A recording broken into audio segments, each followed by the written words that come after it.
Hello and welcome to Find Your Inner Flavor. I'm looking at the right camera at this moment. Good job. I am one of your co-hosts, Becky Schoenig. My co-host over there is Gregory Owens. Which camera? I know Fabulous. which camera. He's over there. I'm over here. We are the co-owners of Symbol. We're a healthy lifestyle-focused restaurant. We're located in 3 locations in the St. Louis area, Kirkwood, Chesterfield, and now in St. Charles, Missouri. We cater to a lot of the specialty diets out there, paleo, Whole30, ketogenics, and this new one called Autoimmune Protocol, AIP. That's what has inspired and launched us into our new sauce line, which is our AIP No Tomato pasta sauce and our no tomato barbecue sauce. You can find that on Indiegogo under Find Your Inner Flavor or Symbol. I've actually searched both of them to make sure that you can find them both ways. So we want you to be a part of this community and help spread and share the love. Contribute wherever it is that you find you are called to contribute, but also you have opportunities to sponsor this podcast in there for us to do interviews with you to find out exactly what it is that you do so we can help spread that love as well. So go check us out. We're going to dive into today's topic, or this topic. This is our third one recording today. Yeah, today's. Jeff Stein is with us. I know. So this is how we met Jeff. And I'm going to backtrack into a short little story. When we first opened up the restaurant 6 years ago, technology was like the antichrist to us, mostly because that's not who we are. We don't get it. We don't understand it. And if you're not careful, it's extraordinarily expensive. Yeah. Square was the first help that we had because they had a system that made it really easy for a small business owner. Wasn't a huge expense of a POS system. Yes, a larger expense on the processing side of things, but they've also kind of grown with us. We've seen some shifts and changes as they became public and how that is kind of now not in alignment with the small business owner all the time. And then we've had these delivery service places that have came in wanting us to put in their systems, and they're just going, this different is merchant processors. That, and then we won't mention the name of the company, but they took a lot of money from a lot of local restaurants here in St. Louis, saying they were a processor and you could earn rewards, give rewards. So we've been down all of the paths with it. And then our new marketing person, Sarah Graham, comes into the picture and she goes, I really think you guys should be having everything online ordering. I'm going, how much is this going to cost? Yeah. How much is this going to cost? What kind of system do I need to have? What kind of knowledge do I have to have? At the same time, we've kind of embraced the fact of technology is a part we have to embrace in our business. And we hope that finding the right partnerships out there, it makes it easier for us to embrace it and love it. Part of our customer base is technology driven because they're searching not only for us, but whatever diet or healthy lifestyle thing that they're focusing on, they're finding it through Google or whatever they're searching. So we kind of can't hate technology, but then use it at the same time. I mean, we can, I guess, but yeah, I know a lot of relationships like that. Yeah, love-hate. So definitely a love-hate. So I guess what is your company and what do you do? There you go. Jeff comes in, sits down, we treat him to dinner. Sarah comes looking in. super hipster trendy. I know. He's a really good-looking guy, isn't he? I'll take that. I'll take that. And he's single. I'll take and that he lives too. in St. Louis. All true stories. There we go. So when we met, exactly to your kind of beginning of this narrative, Sarah, we'd been in contact with her for quite some time, and because she focuses on independent restaurants, it's a great fit for us as a referral source. And I guess just cutting to the chase, when I had done my diligence on you as a prospect, because we're all about qualifying a client. I mean, there's just fits that aren't good for us, right, or people that want things other than what we focus on, which is kind of self-controlled, branded, carry-out delivery options, et cetera. They may want more of a portal strategy, whatever. But in this particular case, you had a menu that was really appealing because of the flexibility that our technology is built around, as well as, from what I could tell, even in that first meeting, like when I walked into the restaurant, it was fairly calm. when I walked to go over and look at the case and see what was in the food case, there were already people sitting on the bench waiting for their carryout order. And I'm like, here it is. This is El Dorado, for all of us. And really, a lot of times people talk about aligned incentive. This is really how we do our business. It's like, okay, well, do you have a predisposition to carry out and delivery, or could you create one with this food type? Does it travel well, et cetera? And so, though I haven't really answered the what we do, because I think it's probably pretty obvious, we're very confident that promoting online ordering in your restaurant environment makes a ton of sense, because the consumer, to Greg's point, that is looking likely on Google for information on all those different diet types or looking for healthy eating alternatives, when they find an establishment like yours, to be able to then self-select and kind of self-navigate, not be either embarrassed or hesitant about making choices, or, I feel like I'm in a rush, I'm in the line, I need to get through. Right. Not really exploring and potentially connecting with things that are more to their taste rather than what's in the top three. Look at the board, go. So our platform, I think, is a very good fit. And kind of summing it up so we can focus more on you, I'd say That's a rarity. we are we're big kid toys for little kids, like you've heard me say before. Enterprise software for independent operators, meaning everything you can get at a big chain, other than obviously great food, typically, you can get via our software, self-directed by that consumer, likely or more likely than not in such a way that they'll make not just better or more informed choices, they'll also make choices that they'll be more pleased with, and that promotes frequency of use. So it's good for the merchant, it's good for the consumer, and we believe that that's kind of our secret sauce as an online ordering company. It's your brand, it's connected directly to your website. We're not bleeding traffic off you, trying to make our own brand. And if you will, taking it off the top, even our revenue model is different. I was going to say, I think that was one of the first things.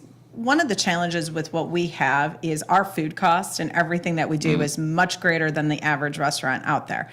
So yes, when we pull in a food delivery component, they take a large chunk. And a lot of people don't know that when you're going through those services, you're taking the profits from that restaurant for the convenience to have it delivered. For a lot, that's not that big of a deal. They're looking at it like, okay, I'm getting business that I wouldn't have normally gotten anyway. For us, it becomes, am I making money off of this? Or am I losing money, and is it just a trade-off that you're doing? Well, look at what happened with Groupon. At one time, they were heralded as the new thing that was going to reinvent the way restaurants connected, and then they were a pariah. Right. And for good reason. They were taking 50% of what your offer was. They were holding the float. Right. So they literally had the carry on the money. And at the end of the day, what you were really doing is buying customers, and not loyal customers. No. You're buying No. customers looking for a discount, 9 times out of 10, not really aligned with you or the value of your food. It's like, okay, what's the cheapest I can get tonight if I use this discount service, which didn't create marketing loyalty. Right. Or market loyalty, better said.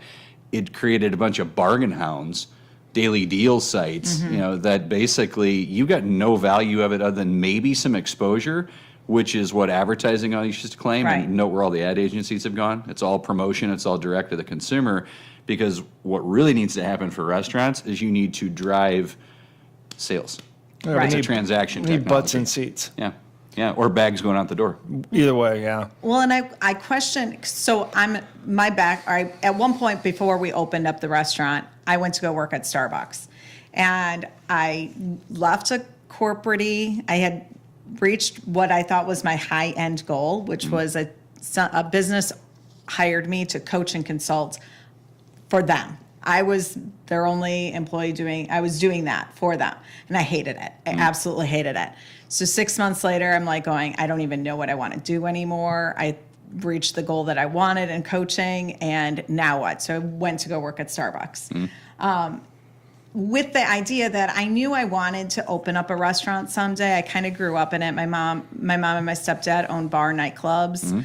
And so it was always a component. I'm like, okay, I'm going to go work in one for a while and see if this is it. I worked the drive-through window, and I worked the early AM. But I learned really quickly how you could create a relationship in a really short period of time. Yeah. I mean, it was a 30-second component, basically, that I was face to face from the time that somebody said something, took their order, and I'm then handing them. So I learned really quickly how to build that relationship and that rapport. And then they went to this online ordering with their app. You can now order, and I'm like going, well, where's that missing, that missing component is like that face to face, a little bit of that extra time. So where do you think, is that being missed in technology, or is it just being shifted and changed? This is an interesting question. I'm going to go into the Wayback Machine for a second Yeah. and say kind of how we as a company got to where we are now. Okay. So Etab originally was what I thought to be one of my greatest investments, and it turned out to be a smoking crater in the ground. And I say that because we were ahead, if you will, of where technology is now, and we wanted to be an in situ, like a seated dining experience, which, by the way, is on the horizon. It's coming now, and you're seeing it with what I would call more, not rudimentary technology, is the wrong way to say it, but placed technology like tablets on tables is not where the restaurant business is going. You have one of the most powerful computers in the world in your pocket, on your phone. Right.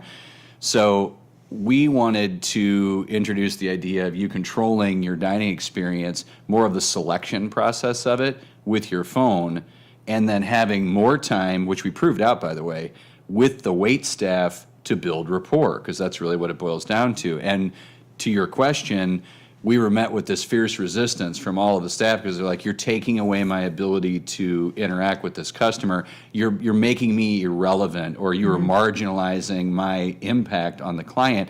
And what was interesting about the data is it was absolutely the opposite. Tips were going up, surveys for perceived level of satisfaction were going up, and instead of the client, me, rubbernecking to find my waiter or waitress, or the wait staff looking around to see who might need service, it was completely determined by the customer self-selecting. So tickets went up, average tickets, tips went up, satisfaction went up. What it boils down to is, will the staff adjust the way that they use the time now, because the time's changed only in utilization. Mm-hmm. So it's like anything else. If you have a 2-hour task, but you give someone 8 hours to do it in, they'll fill up the 8 hours. Conversely, if you give them an 8-hour task and only 2 hours to complete it, they'll figure out how to get it done in 2 hours. My point being, it's how you choose to look at the engagement, because if I place my order via the phone from home and I'm driving in to pick it up at a specific time, and we're actually toying with technology that not just would allow you to pay for your order via your phone if you placed it pre-order, but you could be going through still having the talk and actually pay for it, so you're not handing money at the window, because that's another thing they're trying to do, speed efficiency. Well, that literally gives you a chance, instead of changing money and all the rest of it, even taking an order, if you know that customer, you can talk about anything you want with them. And I would argue that your engagement level should be higher, because your eye contact, no shuffling bills, no anything. I think you could actually apply more focus to the relationship than less. I think that's what's going to set us different than a lot of the restaurants out there. We've created a culture and an environment that embraces our employees engaging with the customers that are out there. Starbucks was the same way. I was the only one standing at that window for that 30 seconds waiting for that drink to be handed over. It was me. Right. It was me that had the choice to sit there and have the engaging conversation. A lot of people are not necessarily going to do that. And that's culture and that's leadership. Right. The one thing I've seen, especially in the Kirkwood store where we spent time, is you're not telling them to engage, you engage them. Like, Right. you know all of them by Right. name, you know their families, et cetera. There's rapport there. If they see you treat them that way and experience it, and then at the same time you're saying, hey, the philosophy, the culture of this place is to engage, well, you're literally practicing what you preach, and so it's Right. going to be easy for the kids, quote unquote, to adopt it. Well, so as you're talking, then my mind goes into these. Oh, Jesus. Because we were at this, have you been to Venture Cafe I've not. before? Okay, you would probably What? love it. It seems like Everybody it would be. tries to drag me there all the time. I just have not been. Get a couple free drinks. It was not necessarily my cup of tea. That's not the kind of thing I super enjoy being around. But they had this thing where they had this bulletin board where people took pictures of themselves. Polaroid Polaroid pictures, and they posted it on this board, and it said what they were looking for or needing, so you could pull it off. And that's what I do in the shops, and that's what I encourage people to do, is connect and engage, and we become literally shops of networking. We have so many regulars that come in, and it's like, who are you? What do you need help with? Or how can we serve you in other ways? And I said to him the other day, I'm like going, we could create these bulletin boards in each one of the shops where it's not just me taking it. We don't want a business card. No, but we I'm want going, a personal. okay, well, in the technology aspect of it, can you have a customer, like, could they create a profile? Yeah, where they could create a profile, kind of like Facebook or whatever. Could we create the symbol network that you then create a profile? And these are all of the people in your community and network, and this is kind of where they're needing help, and it just, can that be done? Is that like... Certainly could. My advice to you is there are tools, there's software out there that already accommodates that. I'd be a facilitator. I would try to... Buzzkill. Just when I think I'm smart enough to go into this. Somebody already thought of it. You can, the pyramids are representative of this. You can do anything in life given enough, time, money, and human sacrifice. But my point to you is that I think, here's what I really believe. And we actually eat our own dog food as far as Etab, Cumulus, all of our businesses. If someone already has a great software product, we integrate with it. We don't rebuild it. It makes no sense. And we can still monetize that. And typically more cost effectively for our merchant than if we built it ourselves. We just go to that third party and say, hey, I want to basically drive business through your software, or I want to import your widget and white label it and make it a part of our solution. So we're not going to build it. We're essentially we're agreeing to be dependent on you for this. There's a service level agreement. There's whatever. So my driver behind that is I think you have so many things going on that you could take that concept of I want to be essentially a funnel for that kind of activity, but I'm smart enough to know once I get them into the funnel, the machine down here that sifts it and moves it and sorts it, I don't need to build that. Okay. You're where the ideas and the people come from, and then the machine that does the work. I would argue there's several I could think of off the top of my head that would facilitate that. Even you mentioned Facebook. You could do it with groups. Yeah, that's true. I'm just kind of over Facebook a little bit as we streamline. Many other opportunities. So we talked a little bit about in regards to the convenience. Why is this why are people wanting everything to be more convenient, easier? Not to dip back into your last episode, but I think you brought this up, Greg, there's a cultural shift happening in a bunch of different areas in life. And some of it is more concentrated in generations. We always hear about the millennials and how they're harder to connect with, et cetera. They're obviously much more technologically sophisticated than any of us were. I mean, we were super hip if we had a flip phone in college or a bag phone. I was just going to say. That was like baller. The bag phone. It didn't get much better than that. Bag phone was cool. And now, literally children, like infants, are picking up iPhones, Google, you name it, insert your operating system here, and just immediately manipulating them. So technology is pervasive. Technology is just a part of our lives, and it is not going away unless you intend to get off the grid and just disconnect. Well, as it's become more and more pervasive, it has changed the way we communicate. So we talked about this actually early on, kids nowadays don't even speak to you in the house. They text you from the other room. I travel all the time. I see 20-somethings with their earbuds in texting, and you hear they're texting each other. Someone sitting next to them. I mean, communication has changed. And I don't want to say that people are averse to communication, but I can assure you that, look at phone calls. People don't call each other on the phone as much. They text. So everything has become this kind of one layer between or one level removed type society, which there's some pitfalls to that without question. But when it comes to what I'll call the immediate gratification society, and that's not in any way, shape, or form limiting the millennials. That started No. 30 years ago.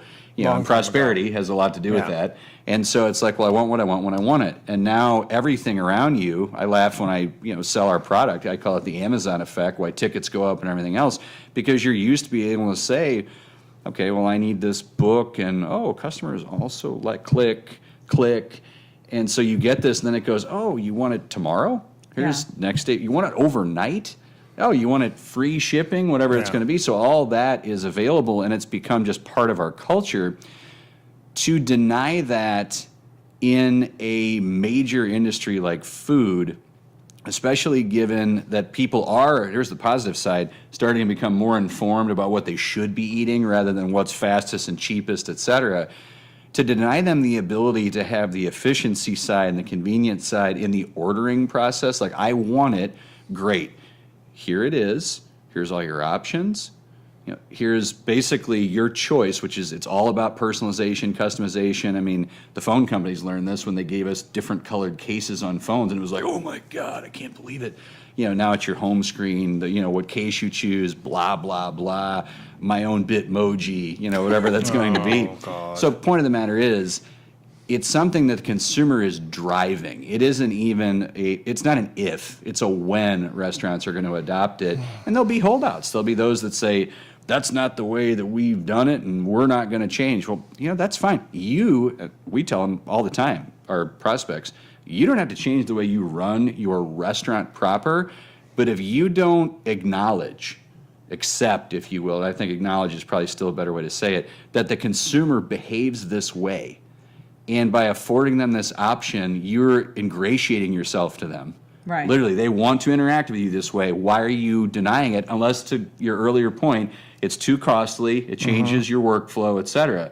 That's the job of companies like us, to figure out how do we make it cost effective and how do we not disrupt your business. Well, and I think we've now experienced enough of it to know that it is possible to do without affecting our business. In fact, our employees tend to embrace certain components of it. When we were working with the one company, they loved it. They were talking to all of the regulars, because the regulars feel important when they're able to walk to the front of the line, grab their bag and walk out, and not stand in line to make the transaction of just the money exchange.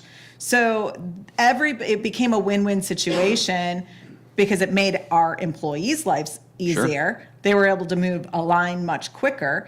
The customer felt more important, because they were walking and then somebody would ask, why are they just coming up With here? righteous indignation. They got their food already? You have no But idea. it's heading into the arena back over to our sauces, and why it's so important for us to be able to make them shelf stable is so that we can retail them online.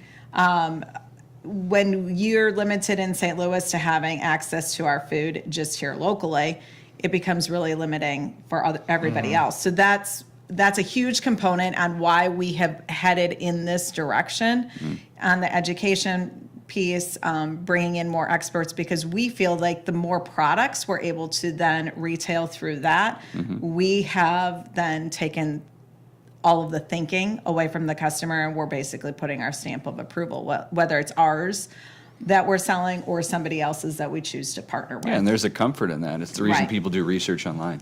Right. They want an expert opinion. They want a peer-based review. So they go, identify with either that person, expert, key opinion leader, or that group. This is a choice that's safe for me, that's good for me, that fits my story, if you will. And everyone's going to do what they can to remain, in continuity with the story they have in their head about how their life is. And so this literally is just continuity. So are you finding restaurants embracing this more, and it's an easy thing to sell, or are a lot of them still saying no to it? It's a really good question. I answer it in two parts. Overall, we've been in business just over 3 years. In the last year, 400+% growth, just exponential growth. And a lot of that is the barrier put up by the restaurateur has lowered. Some of it's also the simplification of our story. I mean, we met, and we'd never met before, but when we talked about the product, we never talked about the product. We talked about the application to the business, the why. Why would you want to do this? So we've matured in the way that we're selling the product. So that's a big, it's a paradigm shift. I would say and you don't know what you don't know. You don't know what their resistance is. And the interesting part is what we've also done is we've gotten better at qualifying our clients. So everyone is not a client. I think we mentioned that earlier in the talk. And that has been a huge accelerant for us because we literally don't try to sell to everyone. We're interested in restaurants that it actually has impact and value. And we've watched a lot of our competitors go to thousands instead of hundreds of clients, but their attrition rates are huge because it doesn't work the way they were pitched it, or it doesn't, I didn't realize this, et cetera, et cetera. So I would say that part of it, the acceptance of it, is because time has marched on. And it's like, I get it. I'm seeing my competitors do it. And then, again, you said lemmings in the last podcast, and I think it's both amusing and incredibly factually accurate. A lot of information creates a greater lemming effect. And, for instance, big players that everybody knows, they're in business to make money. Domino's, Jimmy John's, you name it, they're moving the majority of their business online, all their promotion, everything. Domino's has stores in California that don't accept phone calls. Really? Straight up. They were test stores, and now they're boom, boom, boom, boom, like mushrooms because, number one, it's way more profitable, way more efficient for the operator, the employees, the entire operation, and the consumer wants it. So it is literally the culture is making it such that we aren't even selling it as much as now we're being asked to come in and say, hey, would you evaluate this? Is this the right fit? And then a lot of it is rapport. I mean, the reason I'm sitting here at the table is Sarah's rapport. Right. The reason, I'm here is because I'm interested in what you're doing, and that's rapport building as well. And then the way that we sell, generally speaking, we have no direct sales force, zero. It's all relationship based. And we're trying to create a value for someone else, a food service rep, someone else that's selling to a restaurant, and say, hey, look, it's hard to sell a commodity. What if you could introduce a value? Right. Well, it is. I mean, so much of any of this that we do, it's based on relationships. I mean, the reason that people are coming into us or the doctors are referring their patients into us is because they trust us. So what else do you do? You go beyond just offering a platform for people to order online. From a technology standpoint. So we started out, kind of the foundation element of our business was Etab, and it morphed through now 3 different iterations. From the first one I told you about, there was a table service technology. We bought that company, if you will, the assets of it, and realized almost immediately, hey, look, let's can the hardware. That makes no sense. And that's when the iPhone and, Google didn't even have a phone at the time. It was, they were Android devices. They didn't have their Pixel. So it was, still Blackberries and this and that, whatever. And we said, but there's so much power there. And the consumer has a relationship with their phone, literally. Which is why. We sleep with them at night. Yep. Well, and I appreciate you guys don't do it because I'm, if there's such a thing, I'm religious about this. My phone is never out when I'm meeting with people that I have something that is. I try not to.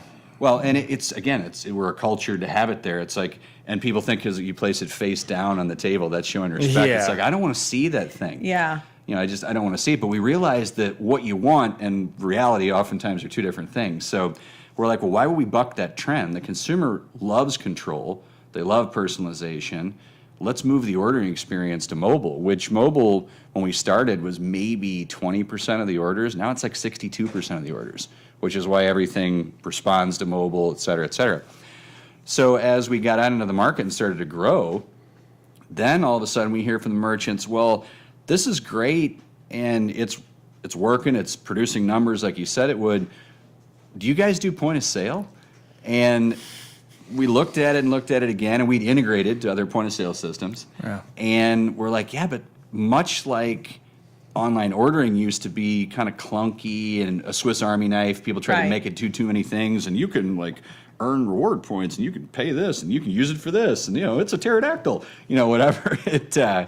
We're like, well, why can't point of sale be simple? And I would say, to the point you made starting out, Square did a pretty nice job of creating, and still do, a point of sale system that's relatively simple to use. Their focus has changed. Hey, God love them.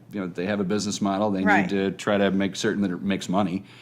And we looked at it and said, man, there's all these legacy point of sale systems that are $25,000 installs per restaurant, et cetera. And then a bunch of people that tried to create an aura of, oh, this will be cheaper, more cost effective, simpler, more expandable. And a lot of the tablet companies came out and said, look at this low cost offering. Oh yeah, and here's our service contract. Right. And support's actually on you. You downloaded an app. You need to just learn that stuff. Go online, you'll figure it out. And we looked at this and said, well, what if we came up with a point of sale system, cloud-based, made for an independent operator, acknowledged the online ordering piece, so completely integrated, and it was as easy to figure out as an iPhone or a cellular or a mobile phone. Because it would have to be for us to maybe a little bit use it. Yeah, well, a little bit simpler. Okay, to this point, what if you didn't try to have 25 modules? What if you did 6 or 7 things exceptionally well with this product? Right. And when someone said, does it do scheduling, does it do this, does it do that, you can just say very calmly and no, actually it doesn't. There are people that are experts at doing that, and we could integrate with that, but that's not what we do. So thus Cumulus was born, and Cumulus and Etab are tightly interwoven, same back end. Cumulus can actually control Etab, so if you had a standalone online ordering system with us, you could adopt our point of sale with literally no menu build, no anything. It's just, okay, now I'm going to use your point of sale, and I'm going to use it as the command terminal for everything that I do. And then past that, we started to look at merchant services, because the reason Square has been so successful is they have a flat, fixed rate that they go, this is it. They're like the Saturn of processing. Well, there's no thinking, trying to negotiate. There's none of that. This is what it is, and this is what you're getting. You can budget it. That's correct. That's an incredibly intelligent way of putting it. And here's what I'd say, that Square is in a good position, and they have a great product and some brilliant people running that show. They have started to get into the merchant services game where they're doing special pricing for XYZ, whatever. And that has not dulled their edge, but it's made it harder for them to do business, and it puts them in a camp that they work so hard to stay out of, that we looked at that and said, wait a minute, they're not the only ones that can run a fixed price model. So we came up with an offering that we've been very successful in just a short amount of time, moving into this market. Now 2 more we're looking at, called Verity, which is truth. And it literally uses the whole George Washington and the apple tree, it's our cherry tree, pardon me. And it's like, shouldn't it be easy to tell the truth? And so we do a fixed rate for brick and mortar, and then no service fee, no statement fee, no early termination fee, so there's no contract. And all of a sudden, merchants are just like, me. And so it's just what we talked about before. Provide value. You're not saying you're doing it for free. You're not saying you're an altruist. Everybody should be just making money. Yeah, or you're not going to stay in business. Right. I remember us trying to shift at one point. I was going to change from the Square platform over to one that our bank was offering, and they were giving me pretty good terms. But I had to, all of the fees for all of these things, I had to figure out why they were, what couldn't be changed, what couldn't be negotiated. And we made the shift. Moved it over, and there was one component that did not make me shut it off in 24 hours, and it was the tipping component. That one piece in how that customer saw it versus what Square was offering at the response time. And when I then asked, and I said to them, I go, this is not working. My tips have gone down this much, and this is, my employees get paid off of what these tips are. I said, their response to me was, it would take up to 6 months for them to be able to change that one page. If they could change it. And I said, because it was probably vended from a third party. And I said, then it needs to be shut off. I can't do this, because I tell them to pay high school hacker do it. And Yeah, we have it done overnight. I was like, Yeah, that's something a bank will do just straight away. Yeah, it's like, come There's on, no this risk is in that, this and is they love no risk. Yeah, what's it? so now it's not Sour only are taste. we looking out for the best interest of our business, we're looking out for the best interest of our employees, because that tip component allows our employees to make anywhere on Well, average and like from 2 country to 3 music hours taught more. us, it's cheaper to keep her. I mean, Yeah, at the end of the yeah. day, Well, then there's also the responsibility to our consumers. We want things to be easy, efficient for them, but essentially you might as well just say 3% needs to go towards merchant processing. For all intents and purposes, by the time you get all the crap you're needed, 2.5 to 3%, you need to appropriate as a cost to your merchant it's an service. intelligent conservative estimate. Well, It's and conservative. Maybe you can get it down a little bit, but 2.5, 3%. But then you save yourself out of business, which is what I tell so many Then people. you're too because you had to snuck. when you deal with someone that says, "Here's your statement," and oh, by the way, we're going to give you fantastic rates on all your qualified transactions. Then you find out what's qualified and unqualified. Well, anything that's a non-bank card, meaning a rewards card or anything Right. else, You get could be at dinged. 3.7% Right. and Right. not even know it. right. And so And the then- consumer doesn't Oh, what's understand this that. PCI non-compliance fee that's $15 a month? Why I just paid you $75 over the last 6 months for what? Well, that's because it. we didn't tell you about the Yeah. survey. For us, Right, we're it is. paying a premium for a product, but then to have to absorb a surcharge on top of it, again, it's a math thing, and people just don't do it. That 3% is straight off our bottom line. Right. And I believe, as we've talked about, and you didn't ask the question, but if we're here to help people with technology and think about, how do I run my restaurant efficiently, et cetera, now you're seeing the rise of the cash discount programs. Right. Oh, I was just yes. gonna. I was just We've gonna seen say it. that. Yeah, which where- are pervasive now. I mean, they're in 20 plus states have all acknowledged them. They have legislation specific state by state on how you enact them. The card holders have, or implement, the card holders have, or card issuers, better said, have all endorsed them and said, yep, these fall inside the cardholder agreement. And it's in their best interest. They know that because they're saying, hey, look, we want to make our fees. We know people don't want to carry cash. Ask a young person to pull out a $50 bill. Well, Find They me can't make one in change. 100. Find me one that even carry probably a $20 bill. Yeah. A 50 is like something they heard about or saw in a movie. But about and the then world as ending. as the consumer, I've been to a very local restaurant, and they're very. You can always we've had this conversation, the fear-driven business, where you can feel that Yeah. energy at the moment you walk in or the moment you have a conversation with somebody.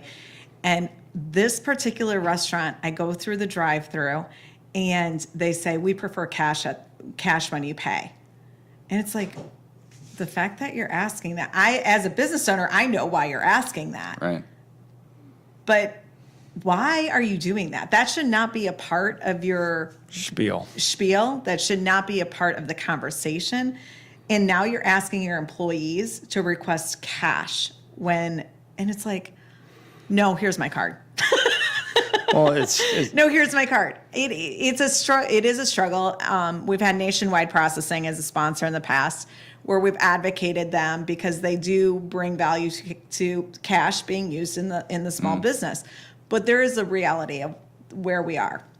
Just like we have to embrace the technology component of it, businesses have to embrace the fact that we all This is want a cost of doing business. Yeah, this is a cost of doing business, and here's my debit card because this is how we pay for things. Which, by the way, while Dodd-Frank still remains in effect, your debit card transactions are quite inexpensive. The problem is most everyone wants the rewards from the rewards cards, Right. so then you're using, you're using credit. non-bank, Yeah. quote Whatever it unquote. is. Yeah. Okay, we're going to go ahead and wrap this up. How can somebody get a hold of you if they are a restaurant or do you just work with restaurants, or are there other businesses out there? Our technology is frankly totally focused on hospitality. There have been those that have used it for bar, nightclub, and other things in the the entertainment space, but I use the kind of Swiss Army knife analogy. We're not that. We're You're not, really- Yeah, we want to serve core channels in hospitality. We love casual, fast casual, and QSR. Pizza obviously is a big category for us, especially artisan pizza and independent pizzerias, because it's so predisposed to carry out and delivery. Yeah. We've built whole modules of software just for that. But really, we're the independent restaurant operator. You know, Okay. and we have a now multifaceted, so three-part solution. Soon we'll have maybe not A to Z, but it'll be a comprehensive offering with some marketing components, loyalty, CRM, et cetera, that I think is going to be pretty darn compelling. So we're going to have all of your contact information typed in, but go ahead and let people know what's your website or how they can reach you. Sure. Etab, the online ordering site, is www.e-tab.com. Cumulus, the point of sale, is like the friendly little cloud we learned about as kids. CumulusPOS.com. Verity is Go with Verity. And I believe you'll put some links in the content below, but I ask everybody just to contact me through LinkedIn. Okay. LinkedIn, wow. Perfect. We're going to go ahead and wrap up this episode of Find Your Inner Flavor. We go from food to technology and all around yeah. all of those things. I think Greg's falling asleep. 12 hours of sleep wasn't enough for you last night. So you can find us at Symbol, www.mysymbol.com. We're at 3 locations locally in Kirkwood, Chesterfield, and in St. Charles, Missouri. We like to say we're the experts when it comes to food is medicine and the industry as a whole. Greg comes from over 25 years in the restaurant industry as the chef and now owner. And I come from over 20 years, I won't go quite 25 years, in the coaching and consulting side of things. So again, as I stated earlier in this podcast, we're asking you and encouraging you, please go to Indiegogo.com. Go to Find Your Inner Flavor and contribute. Be a part of not just the St. Louis community, but nationally, to bring out our new autoimmune protocol sauce line out to your family. It is 100% whole food ingredients. We've taken all of the questions that you may be asking when it comes to what's in it out of it, and you know it's a safe and wholesome food for the entire family. It's delicious. We want to go ahead and thank the Gaslight for having such a creative space for us to come in here and do these podcasts. Matt with Media Outlaws, Mark behind there. I think we got a picture at some point in here. He was creeping. We're going to sign out, and we'll see you the next time. Cheers. Cheers.